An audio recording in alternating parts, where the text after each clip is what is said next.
e vai até o dia 2 de julho, a direção estadual do Sint, essa comitiva, vocês fazem isso regionalmente? Essa agenda, ela é constante ou ela tem um objetivo? Então, não, nós temos como prática, né, do nosso sindicato fazer o que nós chamamos de caravana, né, caravanas, que é o sindicato lá nas regionais, nas escolas, conversando diretamente com os professores, que são, na verdade, a razão do sindicato existir, que são parte do sindicato, né? Então, a gente leva as informações para os professores do que está acontecendo, daquilo que nós estamos tratando em nível de Estado, e nós também acolhemos as demandas, né, que vêm da categoria em cada uma das escolas visitadas. Então, nessa passagem por aqui de 3 dias, a gente vai estar visitando em torno de 50 escolas aqui da Regional de Tubarão, né, que também não é só Tubarão, tem toda uma região... Essa regional de Tubarão do Sint contempla, tu tem assim, ideia dos municípios? São quantos municípios? Tem, eu não, agora assim não lembro de todos, mas tem Braço do Norte, tem Dom Lugero, tem Capivari, me ajuda aí, Aldoir. Tubarão, Capivari, tem Gravatal. Gravatal. Entra também. As regionais são a regional de Laguna, né, que vem até a partir de Capivari, e aqui então a regional de Criciúma, né, que daí abrange outra região lá de Criciúma, né? Então uma parte dos municípios aqui estão relacionados aqui a Tubarão e outra parte a Criciúma, né? Então, essa é mais ou menos a delimitação da regional de Tubarão. Como a gente não é aqui exatamente da região, dizer exatamente aonde... o número quais são 11. São 11 municípios. 11 municípios. Agora, quais o que nome de pertencem cada para cá e para lá é um pouco mais complicado. E essas visitas vão ser feitas só em Tubarão ou também vão contemplar esses outros municípios? Como é que vocês vão fazer? Essa caravana vai estar circulando só nas escolas aqui da cidade ou não, em toda a região. Ontem a gente foi, por exemplo, para Braço do Norte, fomos para Capivari. Não, Capivari vamos hoje. Fomos para Gravatal, fomos para São Lugero, Grão-Pará. Então a gente vai fazendo as maiores, pelo menos a gente quer fazer as maiores escolas de todos os municípios que fazem parte. E claro que aqui de Tubarão, sendo o município polo, vamos dizer assim, né, o centro da regional, e tem mais, o número de escolas também é maior, então serão mais escolas visitadas, né? Mas será feito em toda a regional. Essa caravana, quando ela faz a visita na escola, ela vai com a direção aos professores ou aos alunos? Existe um espaço? Como é que funciona? Vocês têm essa agenda de vocês para circular? Como é que é feito isso, né? Tem um tempo para fazer? Vocês reúnem? Como é que é feito? De que forma é feita essa... Então, é direcionado aos professores, aos trabalhadores em educação, né? Professores, diretores, AEs, ATPs, especialistas, todo o quadro, né, de profissionais de educação da escola. Nós normalmente temos usado os tempos ou antes do horário da aula, né? Antes, uns 15, 20 minutos antes de começar a aula, e no intervalo. Então, nesse momento, os trabalhadores, enfim, se reúnem normalmente na sala de professores, né? E é em torno de 15 minutinhos que a gente tem aí para conversar com eles, então, sobre as questões sindicais, as questões da carreira, as questões que interessam aí os trabalhadores da educação. Nem todo mundo é sócio, né? Ou tu tem que... É uma opção tua. Como é que funciona para te fazer parte da estrutura do Sint? Não, isso é livre, né? De livre escolha, ninguém pode ser obrigado a se filiar-se ou manter-se filiado ao sindicato, né? Isso a lei diz, né? Mas nós somos o maior sindicato do Estado. Nós temos em torno de 30 mil filiados hoje. 30 mil? É o maior sindicato e estamos completando esse ano 60 anos também, né? De existência. Então é um sindicato que vem há muito tempo fazendo essa luta e justamente por ter esse grande número de filiados é que a gente se mantém com força aí na discussão das questões de educação, né? E para o professor se filiar, ou para o trabalhador se filiar, é muito simples. Ele preenche uma ficha de filiação, autorizando o desconto de 1% ao mês sobre o seu vencimento, né? Que é a contribuição que ele dá ao sindicato. E aí garante toda a luta que a gente faz, e garante que ele esteja na luta também, Inclusive garante o direito à assessoria jurídica do sindicato. Né? Tem também Tem assessoria jurídica, tem. A gente observa que o sindicato, além de ter a questão dos professores, também as condições de trabalho, né? Porque vocês também verificam isso, né? As escolas se estão efetivamente dentro de um critério de bom atendimento, né? Para funcionalidade, né? Isso também é resultado de trabalho. Vocês têm contato com as APP dessas escolas ou não tem? Isso é direto só no profissional da educação? Não, nós não temos, nós não trabalhamos com APP. A gente trabalha, o nosso sindicato é dos trabalhadores em educação. Agora, sempre que existir a necessidade ou tem por exemplo, vou citar um exemplo aqui, uma escola que tem problema de municipalização. Certo. Por exemplo, né? E a comunidade escolar não quer, não aceita. Então, a gente vai tratar junto com a comunidade escolar, né? Agora, a direção regional, como você disse que tem aqui a regional, eles têm sim uma proximidade maior com a comunidade escolar, maior do que nós enquanto estadual. Né? Mas não, nós não temos uma ligação direta com a comunidade escolar, assim, não temos. É só em casos esporádicos, em casos que se faz necessária a união aí do trabalhador com a comunidade escolar. Bom, fazer é meio complexo, mas vamos fazer essa colocação aqui. Tem a questão dos professores, né, que são a questão salarial, as questões financeiras, dos direitos, né, do professor, e tem as condições do professor. Como é que o Estado está tratando isso? Né? Vamos até tratar um por um aqui.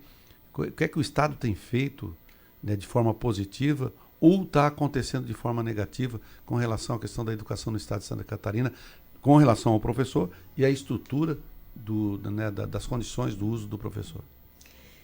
Então, nós temos uma luta constante em relação à valorização salarial. Né? Nós estamos trabalhando há muito tempo já em cima do que nós chamamos de descompactação da carreira, que se trata, muito resumidamente aqui falando, que a partir da instituição do piso nacional, todo ano o governo tem a lei obriga, vamos dizer assim, garante, né, o reajuste do piso nacional no início da carreira, mas no estado de Santa Catarina isso não tem sido reajustado dentro da carreira.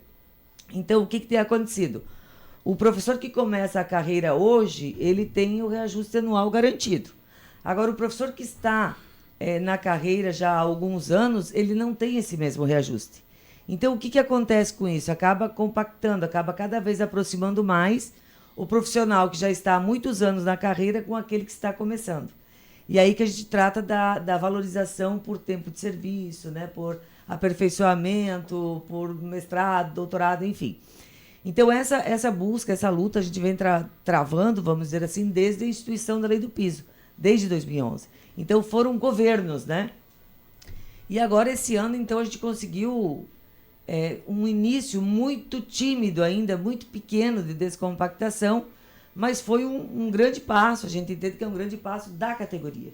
Né? Foi a união da categoria que garantiu que a gente conseguisse fazer essas conversas com o governo do Estado, com a Secretaria de Educação, que fossem feitas as negociações, que fossem feitas as contas muito lúcidas, assim, as contas a partir dos números do próprio Estado, né? Para a gente conseguir ter o início dessa descompactação, que começou então ali agora, nesse ano, né? A partir desse ano. E daqui para frente a gente volta continua a luta para que continue essa descompactação e que seja mais valorizado, no caso, a carreira do professor. Nesse momento nós temos um impedimento, que é a questão do calendário eleitoral. Sim. Né? Que impede um pouco da gente avançar nas questões financeiras, né? Mas esse é um ponto que a gente vem há muito tempo e quero reforçar aqui que a gente vai continuar. E quando eu digo a gente, é toda a categoria, né? Buscando a melhoria, a descompactação em toda essa carreira. Outra coisa da questão da melhoria das estruturas das escolas, né? A gente tem observado e cuidado da questão da estrutura das escolas, porque para a educação funcionar de forma adequada, os alunos também precisam estar num local adequado, tamanho de escola, tamanho da sala de aula, a condição que a escola está. Então, tem muitas escolas assim, sendo reformadas, mas nós temos muitas escolas ainda com problemas estruturais. E isso a gente denuncia, às vezes, por próprio governo. Né? Olha, em tal lugar a escola está de tal forma. Por exemplo, nós visitamos uma escola em São José, nessa semana passada, e, de fato, todas as salas foram colocados climatizadores, como tem sido divulgado pelo governo. Mas tem uma área coletiva da escola, uma área aberta, que está praticamente escorada, porque ela está caindo. Ela está meio que o pessoal cuida para que os alunos não circulem por ali. Então, eu acho que isso também é função nossa, enquanto sindicato, de estar levando isso enquanto informação para o governo, né? Informação, a tal escola está nessa situação, e em forma de denúncia também para a comunidade escolar, né? Que não está tudo 100%. Bom, tem um assunto, eu acho que aí já toca também financeiro, a revogação do desconto previdenciário do 14%, o famoso 14%. O que é que tem sido feito e o que é que tem sido trabalhado em cima, e qual é a resposta que vocês têm, né, do trabalho que o Cinti faz com relação à busca, né, junto ao governo do estado desse 14%? Então, essa é uma demanda realmente emblemática, assim, né? Porque nós consideramos uma grande injustiça que se aplicou aos servidores aposentados na reforma da Previdência aqui do estado de Santa Catarina. E foi uma reforma que ela excedeu a todas as contas, né? Porque de uma só vez o Estado aplicou todas as punitivas possíveis, né?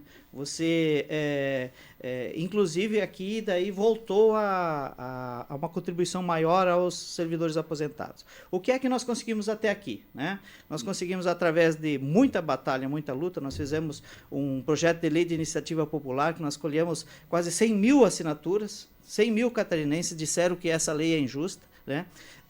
E com isso, com essa mobilização toda, até aqui nós conseguimos elevar a isenção de pagamento do IPREV, que era de 1 salário mínimo, para 3 salários mínimos. Mas o que é que nós queremos? Nós queremos voltar a ter o que era até 2021, que é exatamente até o teto do INSS não haver a contribuição, né, não haver o desconto do aposentado desses 14%. Porque essa é a contribuição, né, previdenciária de todos os servidores da ativa, e não tem sentido que o aposentado continue pagando. Nós não somos contrários de que seja a partir do valor do teto do INSS que seja descontado como era anteriormente, né? Então nós estamos duas frentes, uma que é judiciária, né? Nós estamos no STF, né? Um debate jurídico sobre isso, já tínhamos composto a maioria para que fosse derrubado, mas também uma luta política permanente. Nós fizemos aqui uma vigília, né, semanal, onde as regiões, as regionais foram para Florianópolis, nós fomos semanalmente na Assembleia Legislativa para cobrar, né, o fim dessa injustiça. E na semana passada tivemos uma audiência com o secretário de administração e eles nos prometeu uma resposta. Até o dia 15 de julho nós vamos ter um novo momento em que nós vamos para Florianópolis, né, com todas as regionais representadas lá, para cobrar do governo o fim dessa injustiça, né, porque realmente isso é algo que precisa, e é importante que a população saiba, né, porque os aposentados, inclusive os aposentados do INSS, não têm contribuição previdenciária até o seu teto, né? Por que é que nós, servidores aqui do estado de Santa Catarina, né, temos que ter uma situação pior do que é para o INSS, né? Então, bom, por isso que nós... Mas não choca nessa questão do período eleitoral, ele falou dia 16 ou 17? Dia 15. Dia 15? Então, já não ultrapassa, porque os limites são 4 agora de julho, que encerra toda a movimentação do período eleitoral com a questão financeira do governo do estado, do governo federal, né, de ações e que envolvam licitações, contratos, remanejamento salarial, enfim. Tudo isso não complica ou vocês vão esperar isso para depois da eleição poder dar continuidade? Há uma questão, de fato, aí a ser controversa em relação a isso. O próprio governo disse que não sabia se havia a legalidade ou não, por isso a data do dia 15. Nós também estamos averiguando isso. Nós consideramos que não, porque não se trata de uma vantagem, de algo que você vai pagar. Você vai apenas aumentar a isenção, né? Você vai abonar aquele pagamento revogar, que já era anterior. Agora, mesmo que não fosse viável nesse momento, você poderia tratar que a partir do ano que vem, né, você poderia ter a lei aprovada que a partir do ano que vem voltaria a ser o teto do INSS. Mas esperamos que não, que se resolva imediatamente, que essa questão já esteja resolvida a partir do dia 15. Até porque o projeto de lei de iniciativa popular já está na Assembleia Legislativa. Então, enquanto tiver votações na Assembleia, os projetos que estão tramitando, estão tramitando. Então, nós estamos na Comissão de Finanças, né? Agora, o nosso passou da Constituição e Justiça e está nas finanças. Né? Então, mas qualquer empecilho, como diz o professor Aldoir, o governo garantindo, né, que vai pedir a revogação ou que vai melhorar essa condição, que não é aquilo que nós buscamos a revogação total. Estando aprovado em lei que a partir de tal data está resolvido, já é um grande avanço. Isso já é um grande avanço, exatamente. Bom, a gente vai no intervalo comercial, seguidinho a gente já retorna e vamos falar sobre violência, né, nas escolas e aí com os professores, né? A gente tem, de vez em quando, a gente noticia aqui algumas informações. Estava na questão desse desconto, da revogação do desconto do 14%, de colocar para o ouvinte o que é que impacta mais, porque o professor vai para a sala de aula, trabalha uma vida toda, e quando sai lá no final, ele vai ter que estar procurando um profissional de saúde para poder acompanhá-lo, porque não é fácil, né, tratar com pessoas, né, e principalmente crianças jovens, adolescentes, enfim. Também na aposentadoria, quando ele, aposentei, agora eu vou viver uma vida digna, e aí ele perde do seu salário alguns posicionamentos. Pode explicar para nós isso aí, presidente? Só quero complementar também que são todos os servidores públicos do Estado de Santa Catarina, né, que tem esse desconto de 14%. Mas em relação aos trabalhadores da educação, que é o nosso caso aqui, quando o professor se aposenta depois de 30 anos, nós temos dois casos. Aquele que se aposenta depois de 25, 30 e tantos anos de trabalho, ele perde o Vale Alimentação, que é um benefício conquistado também pela categoria, né? Ele perde o que nós chamamos de aulas complementares, que são aquelas aulas a mais do que a sua carga efetiva. E aí ele continua ainda pagando os 14% da Previdência. Sem contar também que aqueles que superam um pouquinho ali, que tem poucos casos, mas os que superam a questão dos 5 mil do imposto de renda ainda tem o desconto de 27,5%. Então, daquilo que sobra para o professor, que não quem entrou, quem efetivou no Estado depois de 2003, final de 2003, ele já não recebe, não aposenta mais com integralidade e paridade, ele tem um cálculo aí dos 80 maiores contribuições, e quem entrou a partir de 2015 recebe menos ainda, né, porque é num sistema de contagem de tempo, de pontos, e ele conta os 100%, né? Então, desde o tempo que começou a trabalhar, por exemplo, com um salário muito mínimo, começa a contar desde ali. Então, reduz muito. E desse valor que sobra para o professor aposentado, ele paga, então, os 27,5% de imposto de renda, mais os 14% de prévio, são 41,5% de desconto. Então, é quase a metade daquilo que sobrou para ele da aposentadoria em desconto. E como você colocou, é num momento que o professor mais precisa. Toda pessoa que se aposenta está indo para o lado da velhice, não tem outro nome a se dar, né? E é aquele momento que você precisa de remédios, que você precisa de tratamento, que você precisa de férias, que você teria o direito de fazer uma viagem, né? Você trabalhou uma vida inteira, você teria esse direito. E aí é retirado dessa forma a prejudicar todas essas questões do professor. E aí nós temos um outro problema. Professores que não se aposentam, que já passou muito do tempo de aposentar, mas não se aposentam para não perder esses valores, porque ou tem filho estudando, ou tem neto estudando e precisa contribuir. Então, ele se mantém na escola. Tem casos de professores que já passou muitos anos de aposentadoria, mas se mantém lá. E outros casos, então, de professores que se aposentam e voltam para a sala de aula como ACTs, né, como contrato temporário.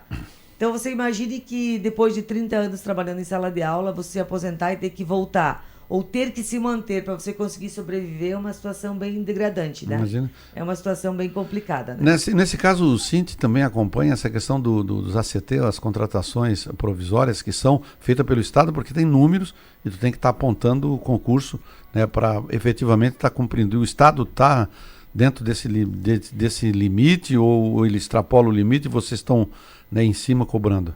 o limite da contratação de ACTs extrapola muito, né? O que nós deveríamos ter, no máximo 20%, né? Que seria para cobrir aqueles professores que estão de licença, tratamento de saúde, ou licença maternidade, ou algum tipo de licença. Hoje virou regra, o professor ACT. Então, nós vamos nas escolas, a grande maioria das escolas, nós temos mais de 80% de trabalhadores temporários. Né? E isso precariza muito a educação. Tanto a vida do professor, que é contratado por aula, às vezes ele precisa... Ontem, por exemplo, eu conversei com um professor que tem que trabalhar em 5 escolas para completar 40 horas da carga horária. Então, é muito precário. Né? E chega no só o final deslocamento... do ano, só de deslocamento ele já gasta tempo e dinheiro, né? E esforço físico, né? Enfim. Então, no final do ano ele fica um período ali, dezembro e janeiro, sem contrato, sem salário. Totalmente à mercê do que vai acontecer no próximo ano, se ele vai conseguir pegar aula ou não. Então, a cobrança do concurso público, além da valorização da carreira, é um dos pontos que o nosso sindicato mais tem fortalecido. E nós tivemos, então, nesse último período, no 2024, tivemos um concurso, né, que a partir de muita pressão, a partir de uma greve que foi feita em 2024, né? Então, tivemos um concurso público. E agora, esse ano, nós tivemos também um concurso que estamos aí analisando a possibilidade de chamada ainda agora nesse período, ou se só em janeiro, né? Mas estamos cobrando as chamadas. Então, tem reduzido um pouquinho o número de ACTs, mas é muito pouco.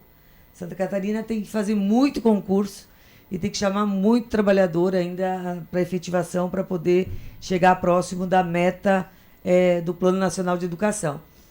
Hoje nós temos em torno de 30 mil ACTs contratados no Estado, né? Ou até mais, agora por causa do segundo dos professores. O ano passado tínhamos 40 mil. Né? Então, para te ter uma ideia da precarização que é desses trabalhadores, até o começo deste ano, um pai, uma mãe, ACT que tivesse filhos menores, não tinha o direito de acompanhar a criança em caso de doença. Isso é uma das questões. O professor não tinha o direito de acompanhar um filho menor, que é uma garantia, por exemplo, do Estatuto da Criança e Adolescente, né? É uma garantia da criança. A gente diz sempre, não é nem um direito do professor, é direito da criança.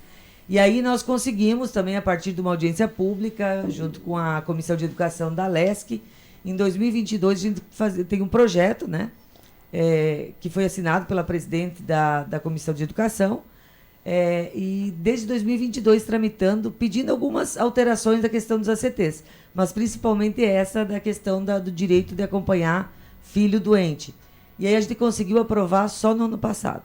Né? Então hoje, graças a essa luta dos trabalhadores da ACTs, desse sindicato, e também a Comissão de Educação da LESC, a presidente da comissão, a gente conseguiu aprovar esse direito, então, do professor ou da professora que tem filhos menores com doenças, ou está internado, ou com doenças mais severas, assim, acompanhar seus filhos nesses casos. Bom, Aldoir, a gente tem aqui, Aldoir, sobre a questão da isenção fiscal. Nós estávamos comentando aqui no intervalo, e tu fez uma colocação muito importante sobre esse tema, né?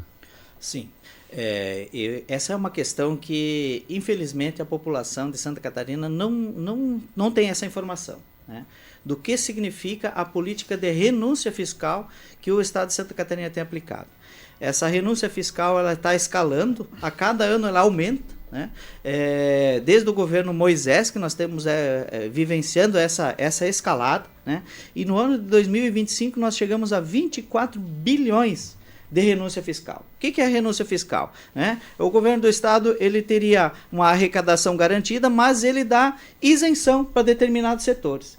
E não há transparência de quem exatamente são os beneficiários desse montante gigantesco, porque quando você fala em milhões, o que é 1 milhão, mais ou menos a gente tem noção, né? O que dá para fazer. Agora, quando vai para a cifra de bilhão, nós não conseguimos mais nem ter a abrangência do que isso significa, né? E 24 bilhões, para a gente ter uma noção do que significa. A proposta que nós, desde 2015, apresentamos para o governo, né, da carreira do magistério, que é 50% do nível médio para nível de graduação, 75% de valorização do nível médio para especialização, 80% do nível médio para o mestrado e 100% para o doutorado, né?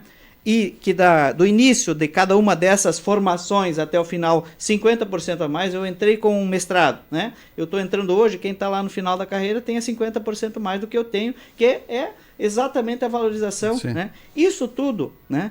Ela não ultrapassa 1 bilhão, né? Então, para a gente ter uma ideia, né? Se você, a questão aqui do desconto dos aposentados, o Vânio falou na semana passada, são 380 milhões, né? Olha, então, aqui a diferença de tratamento, né?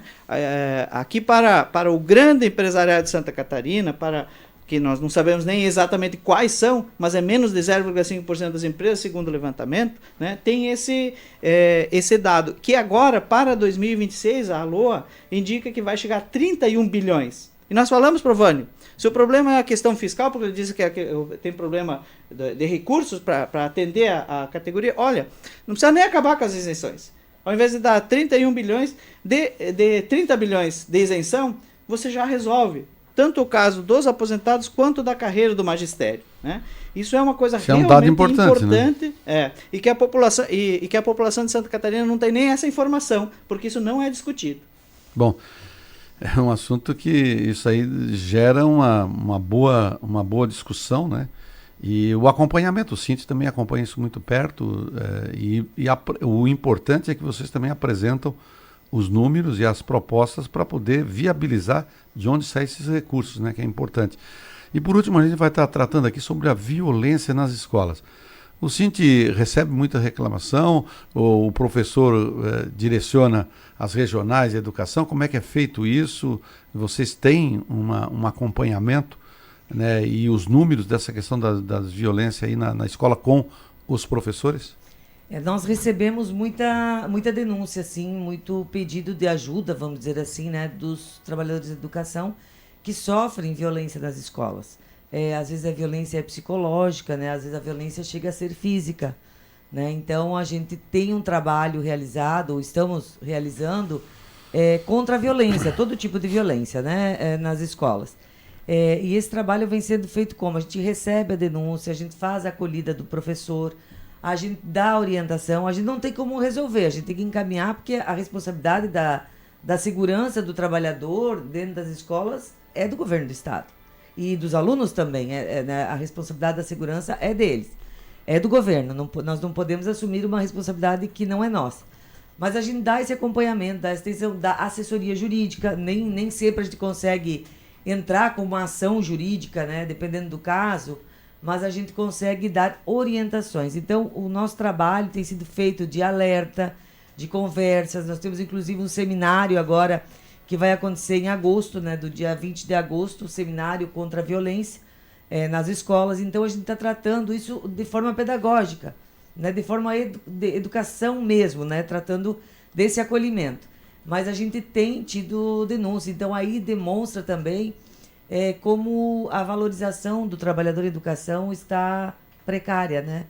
O respeito, né? A educação, quando se diz assim, por aquele que está ali se doando para a comunidade escolar, para seus alunos, enfim. Mas nós temos, então isso é uma cobrança que a gente faz de forma mais pedagógica, de acolhimento, como eu disse. Nós temos assim muitos casos no estado, são bastante casos.